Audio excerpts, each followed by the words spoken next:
Assalamualaikum warahmatullahi wabarakatuh. Kita lanjutkan pembelajaran kita tentang iman kepada hari kiamat, kelas 12 SMA atau SMK, materinya sama.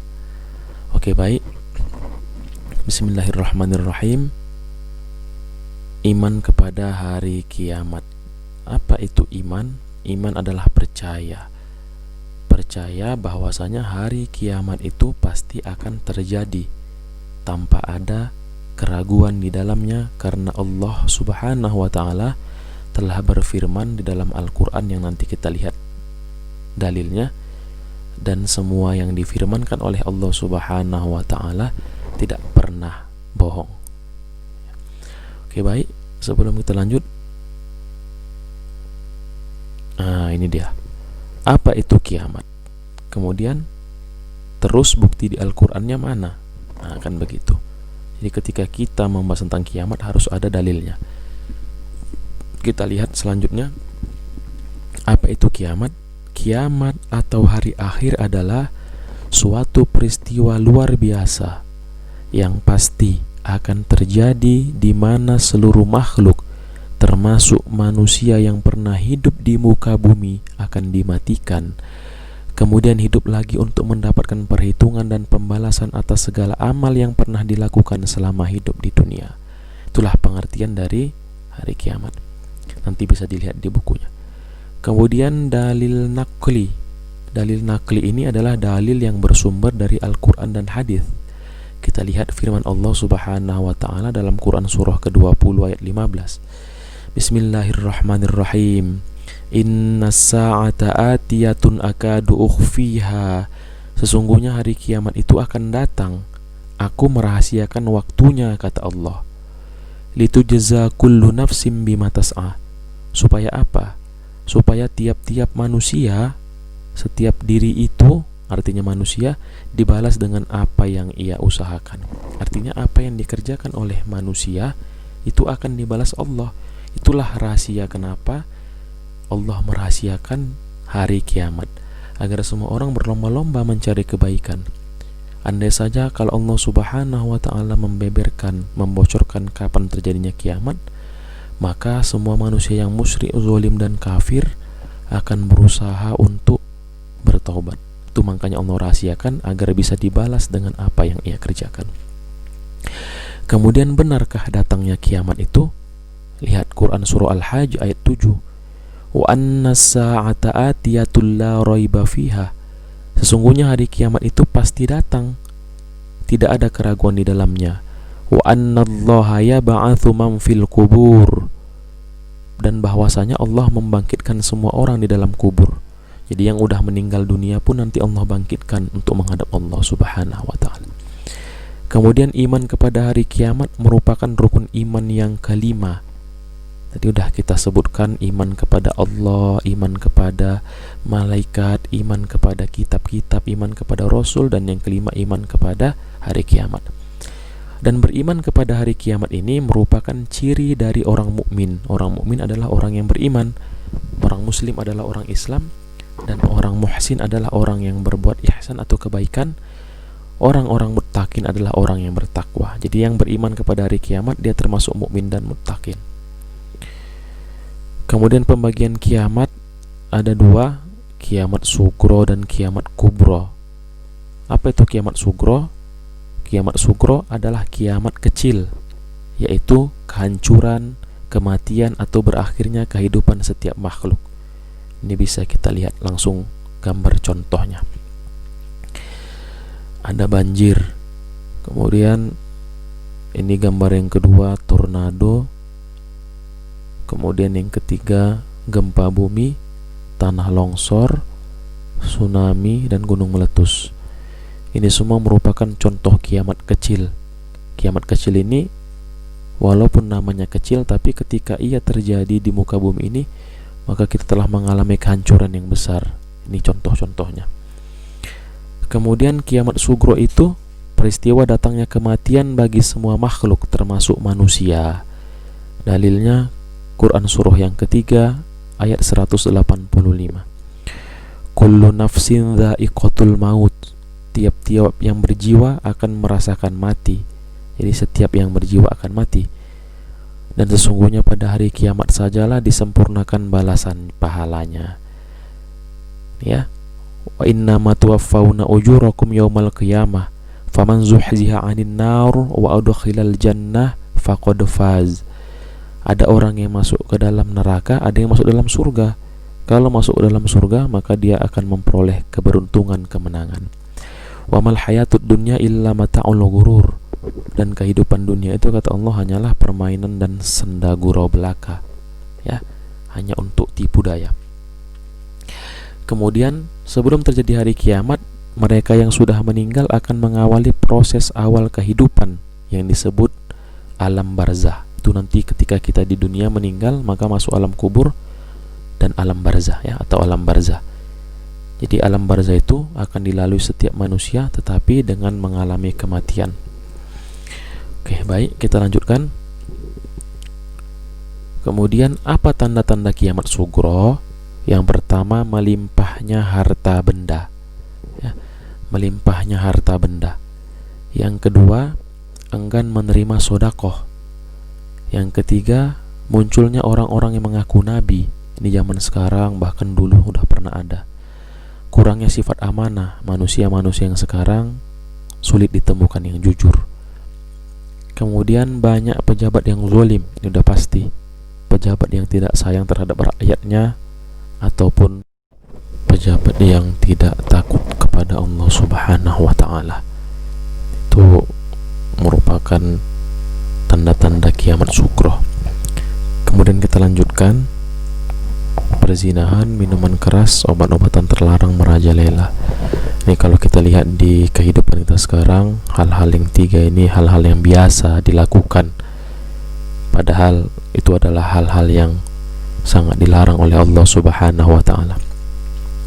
Tetapi manusia sekarang lebih sering melakukannya. Makanya banyak zaman sekarang yang menyebabkan tanda-tanda kiamat kecil. Kemudian memperindah masjid tanpa memakmurkannya. Banyak orang berlomba-lomba bangun masjid, tetapi hanya untuk bangunan yang megah-megah saja, tapi untuk isi dalamnya tidak diperhatikan. Ini juga merupakan ciri-ciri kiamat sugro. Kemudian berlomba-lomba mendirikan bangunan seperti masjid tadi, bangunan-bangunan, masing-masing berlomba membangun. Kemudian banyaknya pembunuhan. Sekarang orang membunuh tidak lagi melihat apa sebabnya, tidak melihat apa usianya, berapa usianya, bagaimana keadaannya. Terkadang ada anak-anak, bahkan anak bayi yang baru lahir, orang tua sendiri bahkan tega dibunuhnya. Ini merupakan juga dunia sudah tua. Kemudian banyak kemusyrikan di kalangan umat Islam. Banyak orang Islam yang musyrik, yang melakukan kemusyrikan, masang-masang sajen, kemudian mempercayai dukun dan lain sebagainya. Ini juga merupakan tanda-tanda kiamat sugro atau kiamat kecil. Kemudian putusnya silaturahim, buruknya hubungan bertetangga. Kita koreksi diri kita masing-masing. Kalau kita masih ada melakukan hal-hal yang seperti ini, berarti diri kita juga mengalami tanda-tanda kiamat kecil yang akan, insya Allah, diri kita akan mengalami kematian sebagai tanda kiamat kecil yang paling mengerikan, yaitu kematian sebelum tanda-tanda kiamat besar. Kemudian orang-orang tua berlagak seperti anak muda. Lihat sekarang orang-orang tua itu bukannya memperbanyak ibadah, tetapi malah ikut kesana kemari, poya-poya seperti anak muda, ngikuti tren, duduk-duduk di kedai tua, bahkan minum-minum tua, mabuk-mabukan dan lain sebagainya. Kemudian riba merajalela. Sifat kikir riba ini, orang yang makan riba nanti dibangkitkan di alam kuburnya seperti orang yang kerasukan setan. Oleh karena itu hindarkan riba. Kemudian mengucap salam hanya kepada orang yang dikenal. Jadi kalau kita umat muslim, ketika kita berjumpa dengan saudara kita, itu wajib kita sapa, bukan hanya mengucapkan salam, ya. Bahkan orang-orang yang bukan Islam juga, ketika kita berjumpa, maka kita tegur sapa namanya. Tidak harus mengucapkan salam dengan kalimat assalamualaikum, tapi bagi orang-orang yang non muslim bisa kita tegur sapa Itu sesuai dengan usianya. Kalau dia lebih tua dari kita, pastinya kita mengucapkan tegur sapa dengan kalimat yang sopan. Kemudian wanita-wanita berpakaian tapi telanjang. Banyak wanita-wanita itu pakaiannya minim, berpakaian seperti orang yang tidak punya pakaian. Jadi ini juga merupakan ciri-ciri kiamat kecil. Kemudian banyak kebohongan dan informasi yang simpang siur, banyak berita-berita hoax, banyak berita-berita bohong, ya. Makanya kalau kita menerima berita harus kita perhatikan dulu, fatabayyanu, kita klarifikasi apakah berita itu benar atau jangan-jangan berita itu hanya fitnah yang menyebabkan kita itu termakan hoax, termakan fitnah. Terakhir kita mengikut apa yang sesuai dengan yang kita dengar. Makanya hati-hati. Oke, kemudian kita lanjutkan ke kiamat kubro atau kiamat besar. Ini kiamat yang luar biasa. Jadi kiamat kubro atau kiamat besar ini merupakan peristiwa besar atau hancurnya alam semesta beserta isinya atau makhluk, ya, makhluk termasuk jin, manusia dan isi-isi dalam bumi. Sebagai awal dimulainya kehidupan akhirat. Kiamat pasti akan terjadi, tapi hanya Allah Subhanahu wa ta'ala lah yang mengetahui kapan hari itu akan datang, ya. Jadi kalau kita lihat Quran itu di surah ke-31 ayat yang ke-34, surah Luqman itu dikatakan bahwasanya innallaha indahu ilmus sa'ah. Sesungguhnya hanya Allah yang tahu kapan hari kiamat itu. Sa'ah itu disebut juga hari kiamat, ya. Sa'ah juga hari kiamat, ya, yang artinya jam. Berarti kalau artinya sa'ah jam, mulai dari waktunya spesifik, detiknya, menitnya, bulannya, tahunnya, kapan itu hanya Allah yang mengetahui, ya. Innallaha indahu ilmus sa'ah. Kemudian kiamat kubro adalah peristiwa hancurnya seluruh alam semesta dan seluruh makhluk secara total dan serentak. Jadi nggak ada yang tersisa kecuali dengan izin Allah. Ini bisa kita lihat Quran surat Takwir ini ayat 1-3. Idza syamsu kuwirat, apabila matahari digulung. Nah, coba kita bayangkan kalau matahari digulung Allah. Wa idzan nujumun kadarat, bintang-bintang jatuh kata Allah. Cuman itu bintang-bintang jatuh, hanya Allah yang bisa berkehendak. Kemudian wa idzal jibalu suyirat, dan apabila gunung-gunung dihancurkan. Kalau gunung hancur, maka hancur seluruh alam semesta, ya, karena nggak ada lagi pondasinya. Begitu dia. Ini gambaran kiamat kubro. Bagaimana kiamat kubro dikatakan Al-Quran? Pada hari itu manusia seperti anai-anai yang bertebaran, bingung ke sana kemari mencari pertolongan. Dan gunung-gunung seperti bulu-bulu yang dihambur-hamburkan, ya. Jadi bulu-bulu yang dihambur-hamburkan itu melayang, tak tahu arah. Nah, begitulah manusia pada hari itu. Hari apa itu? Hari kiamat, ya. Kemudian langit pun menjadi pecah belah. Ini bisa kita lihat di dalam Quran surah Al-Muzammil. Sementara yang anai-anai bertebaran, bulu-bulu hambur-hamburkan, seperti bulu yang dihambur-hamburkan itu dalam Quran surah Al-Qari'ah ayat 4-5. Kemudian ditiupkan sangkakala, maka matilah siapa yang di langit dan di bumi kecuali siapa yang Allah kehendaki. Ini tiupan sangkakala yang pertama. Kemudian ditiup lagi, maka tiba-tiba mereka berdiri. Jadi yang mati tadi ketika ditiupkan pertama mati semua. Kemudian ditiup lagi, mereka semua berdiri telah menunggu keputusan, ya, nunggu hasil. Apakah hasilnya baik atau buruk? Apakah akan masuk surga dan masuk neraka? Kemudian ini ciri-ciri atau tanda-tanda kiamat kubro, ya. Yang pertama itu ada namanya dabbatul ard, ya, binatang ajaib dan dapat berbicara dengan manusia. Ini binatang melata, ya, dabbah. Kemudian ada Dajjal, ya. Dajjal ini udah paham kita bahwasanya Dajjal ini adalah ujian akhir zaman, ya, yang banyak menyebarkan fitnah. Yang fitnah di dalamnya itu fitnah terhadap orang muslim terutama, sehingga dia nanti datang mengaku seperti Tuhan, ya. Bahkan sebelum dia datang, maka kita diuji juga dengan ada namanya dukhon, ya. Ini di bawah ini ada namanya dukhon. Nah, ini dia. Ada yang kemarau berkepanjangan, sehingga datang Dajjal membawa pertolongan seolah-olah Tuhan, padahal bukan. Nah, di sinilah fitnah itu terjadi. Maka kalau banyak amal dan iman kita, banyak berdoa kepada Allah, Allahumma inni a'udzubika min adzabil qabri wa min adzabi jahannam wa min fitnatil mahya wal mamat wa min syarril fitnatil masihid dajjal. insya Allah akan terhindar dari segala fitnah-fitnah Dajjal. Kemudian turunnya Imam Mahdi beserta Nabi Isa alaihissalam, ini mereka berdua ini bersatu berperang melawan Dajjal. Dan setelah meninggal Dajjal, matinya Dajjal, mereka ini menyempurnakan ajaran Nabi Muhammad SAW. Ya, dan mati Dajjal, kemudian datang bangsa Ya'juj dan Ma'juj. Siapa Ya'juj dan Ma'juj ini? Di Quran dikatakan mereka ini bangsa yang sangat kuat, yang sangat kasar, yang sangat keras, yang sangat mengerikan. Ya, jadi dulu pernah ditembok sama Raja Zulkarnain, ya, di Quran surah Al-Kahfi itu. Saking kuatnya mereka ditembok, sampai sekarang mereka berusaha keluar, namun Allah belum mengizinkan.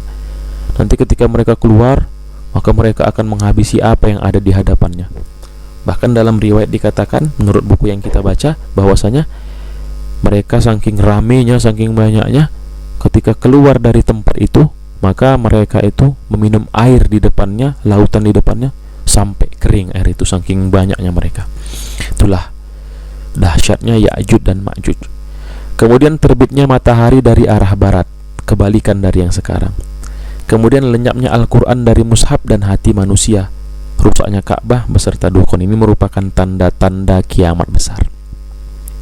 Kemudian yang terakhir, tanda-tanda kiamat yang terakhir, kiamat besar, bila manusia di alam ini telah menjadi kafir semuanya. Jadi kalau udah kafir semua orang di dunia ini, tidak ada lagi yang menyebut asma Allah, tidak ada yang berzikir, tidak ada yang sholat, tidak ada yang takbir, maka dipastikan akan terjadi kiamat.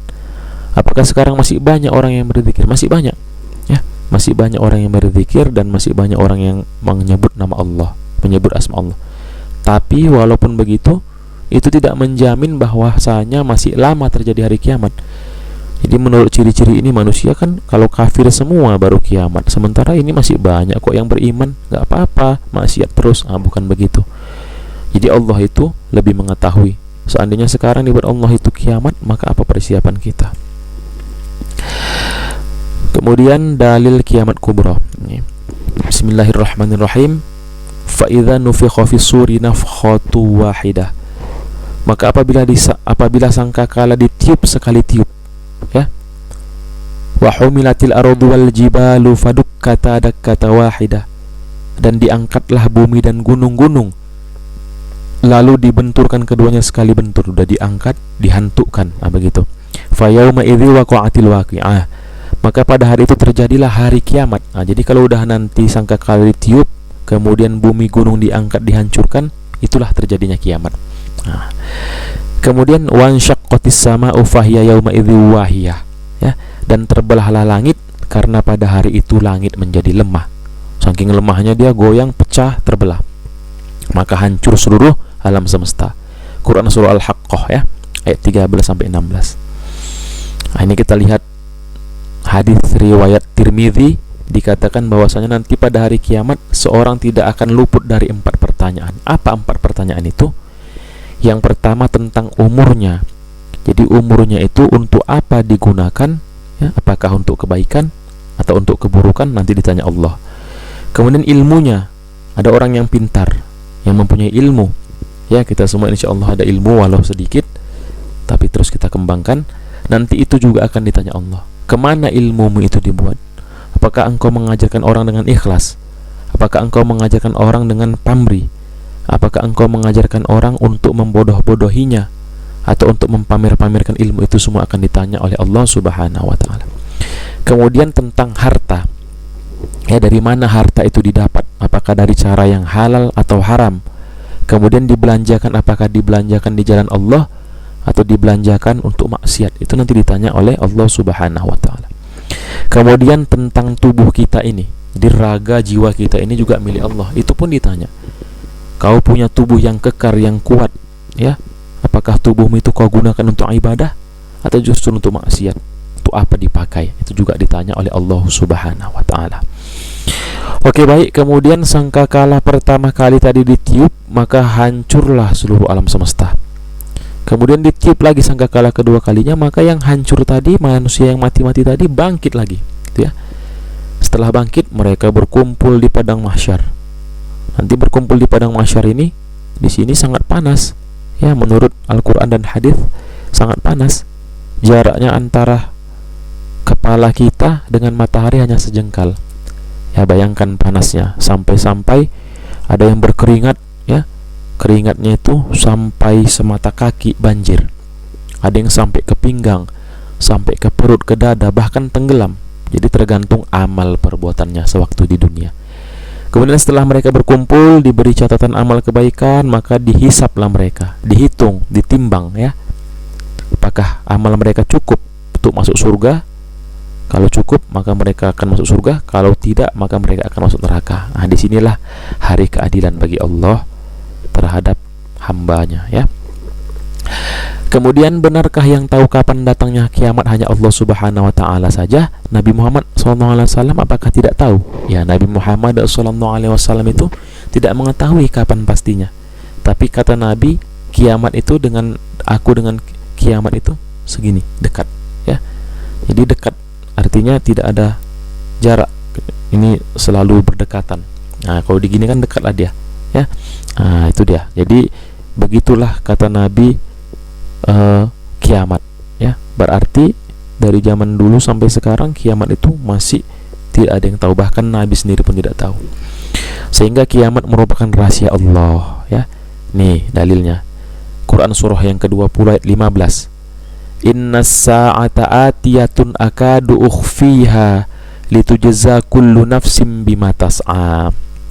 Artinya, sesungguhnya hari kiamat itu akan datang, aku merahasiakan waktunya agar tiap-tiap diri itu dibalas dengan apa yang ia usahakan. Kenapa Allah rahasiakan kiamat? Karena kalau Allah memberitahu kapan terjadinya kiamat, maka manusia-manusia itu akan segera bertobat dari maksiatnya, ya. Makanya Allah rahasiakan supaya dibalas dengan apa yang dilakukannya. Jadi kalau memang ingin dia berbuat baik terus mengharapkan surga, berbuat baik terus, ya. Jangan menunggu mau kiamat baru tobat. Andai Allah kasih tahu kapan terjadinya kiamat, pastilah semua orang akan bersiap-siap taubat sebelum kiamat. Dan ketika kiamat belum terjadi, maka mereka tidak akan bertobat. Itu makanya Allah rahasiakan. Sama seperti ujian kita di sekolah. Kalau semua soalnya sudah diberitahu, ya, maka pasti kalian tidak akan ada yang belajar. Tetapi kalau tidak diberitahu soalnya, maka semua akan belajar. Ya, kenapa? Siapa tahu keluar yang ini, siapa tahu begini. Itu dia ilustrasinya, kira-kira seperti itu.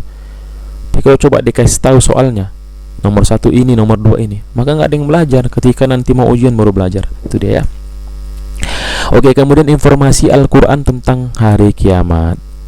Ini dapat kita lihat di dalam Quran surah yang ke-99 ayat 1-6.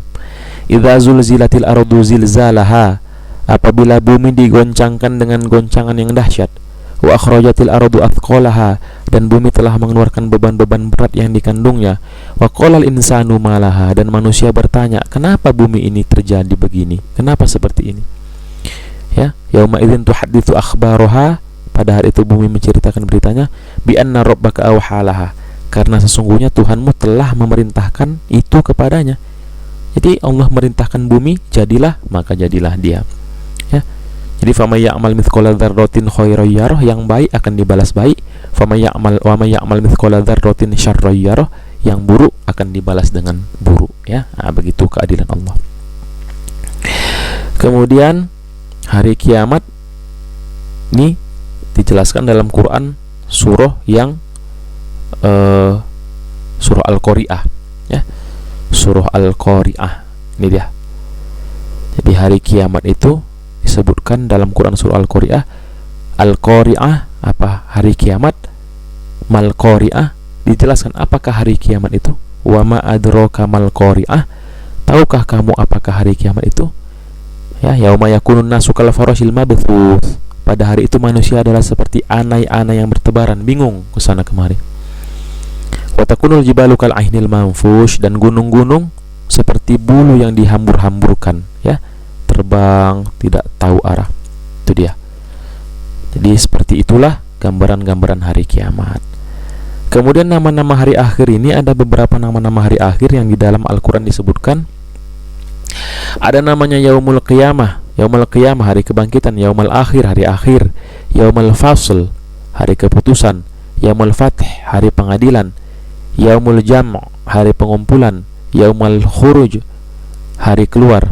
As-sa'ah, ini dia sa'ah tadi, waktu ya, jam, termasuk detik, menit, semuanya lah. Kemudian yaumaddin, hari akhir. Yaumal hisab, hari perhitungan. Yaumat talaq, hari perpisahan. Yaumal khulud, hari kekekalan. Yaumal ba'th, hari kebangkitan. Banyak ini ya. Yaumal hasr, ini hari penyesalan ya. Yaumal azifah, hari mendekat. Yaumal wa'id, hari perjanjian. Yaumal mashhud, hari penyaksian. Al-ghasyiyah, bencana yang tak tertahan. Hal ataka hadithul ghasyiyah. At-tammatul kubra, bencana yang melanda. Al-waqi'ah, peristiwa yang besar. Yaumat tanad, hari pemanggilan.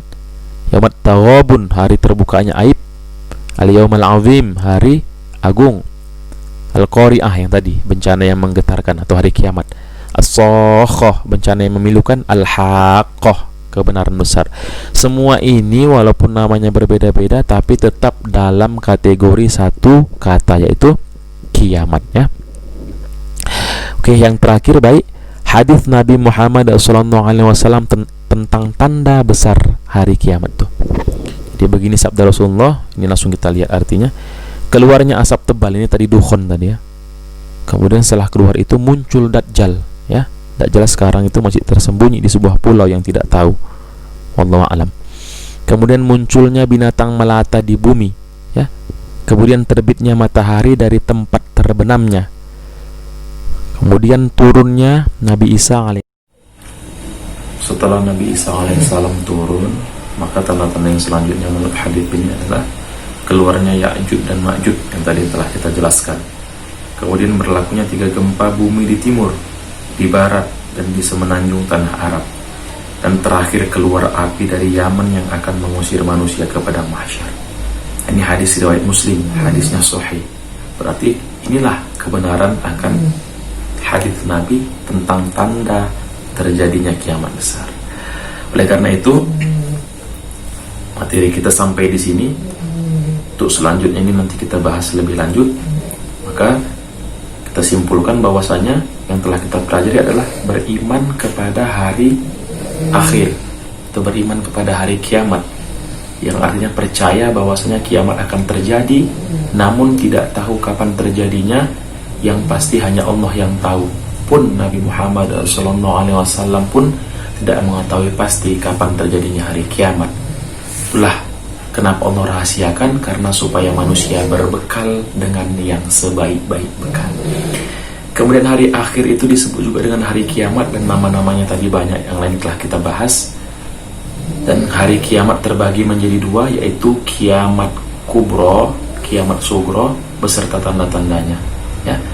Oleh karena itu, untuk selanjutnya pembahasannya adalah alur kehidupan manusia setelah kiamat, setelah meninggal dunia. Oke, baik. Materi kita hari ini sampai di sini. Kemudian untuk tugasnya bisa dilihat bukunya ya. Untuk tugasnya dilihat bukunya halaman 5. Nih, halaman 5. Quran surah Toha ayat 112 113 dan Quran surah Al-Baqarah ayat 38. Ini ya. Ini tolong ditulis ya di bukunya, kemudian beserta artinya dan analisis tajwidnya. Nah, ini tugas perdana kita. Yang tidak mengerjakan maka dianggap 0 nilainya ya. Jadi mohon dikerjakan, kemudian kirim langsung melalui Classroom atau melalui WA. Ini langsung ya, boleh kirim melalui Classroom atau melalui WA. Oke, demikian yang bisa kita bahas. Sampai bertemu di pertemuan selanjutnya. Mudah-mudahan mendapat berkah dan bermanfaat dari ilmu yang telah kita pelajari. Kita tutup dengan ucapan hamdalah. Alhamdulillahirabbil alamin. Assalamualaikum warahmatullahi wabarakatuh.